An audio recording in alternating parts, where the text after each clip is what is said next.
The mountain went silent in the middle of the day, the kind of silence that presses against your chest and makes you realize how small you really are.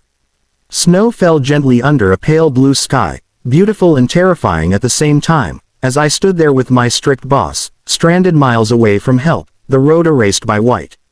What was supposed to be a short daytime retreat turned into the moment that would change both our lives forever. Before the story pulls you deeper, take a second right now.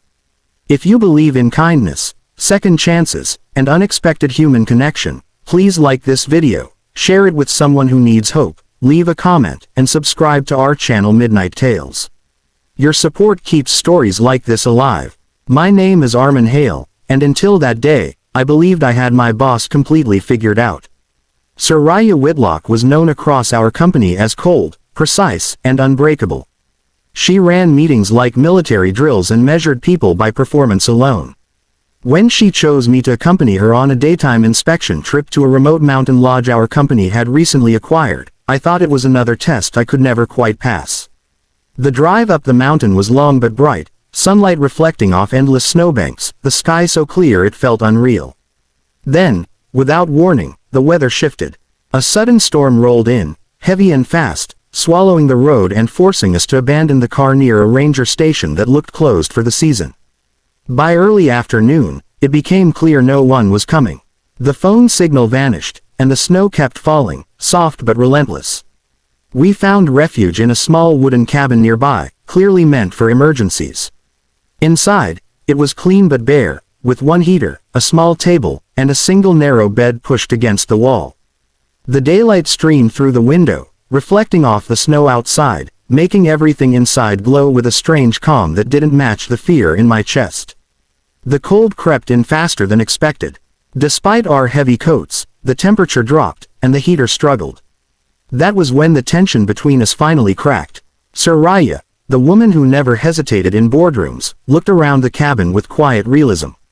There was only one bed, and the cold was not something pride could defeat. Her voice wasn't sharp anymore, just steady and human, explaining that body heat was the safest option if the heater failed overnight. In that moment, I didn't see my boss. I saw a woman facing the same fear I was. As the afternoon light softened and shadows stretched across the snow, something shifted between us. We talked, not in formal exchanges, but in hesitant honesty. She spoke about growing up with nothing, about learning early that softness was dangerous. Kindness, she believed, made people careless. I shared my own struggles, how I'd worked twice as hard just to be seen, how her constant criticism had made me doubt myself, yet also pushed me forward.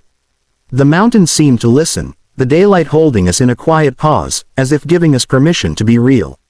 When the heater finally sputtered and died, the decision was no longer theoretical. We layered blankets, sat close on the bed, and waited.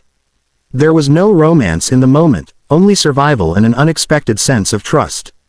The daylight outside slowly faded toward evening, but the story itself remained grounded in the hours when the sun still mattered, when clarity came before darkness. I could feel her shivering, feel the walls of authority she carried every day slowly melt away. She wasn't commanding or judging. She was simply there. In that shared stillness, I realized how heavy loneliness must have been for her. Power had protected her, but it had also isolated her. For the first time, I understood that her strictness wasn't cruelty, but armor. And for the first time, she saw me not as an employee, but as a person who cared enough to stay calm, to listen, to help her feel safe without expecting anything in return.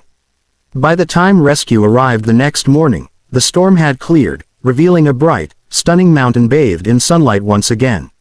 We stepped outside the cabin, blinking at the world, changed in ways neither of us fully understood yet. The experience followed us back down the mountain, into the real world, where titles and roles waited to snap back into place. But they didn't, not completely. Soraya changed. She still demanded excellence, but there was patience now, understanding. She listened. She noticed effort. And I changed too. I stopped seeing authority as something to fear and started seeing people as layered, complicated, and worthy of empathy. The mountain hadn't softened us. It had made us honest. If this story is touching something deep inside you, if it reminds you that people are more than the roles they play, please take a moment near the end of this video to like, comment, and share. Your engagement tells us these stories matter, and it helps Midnight Tales reach hearts that need them. Before the final moment, we have one special request for you. Please comment below and tell us if you believe a single day can change a lifetime. We went back to our lives, but the memory of that snowy mountain stayed with me. It reminded me that kindness isn't weakness, that warmth can exist even in the coldest places, and that sometimes, the most powerful transformations happen not in darkness, but in the quiet light of an ordinary day.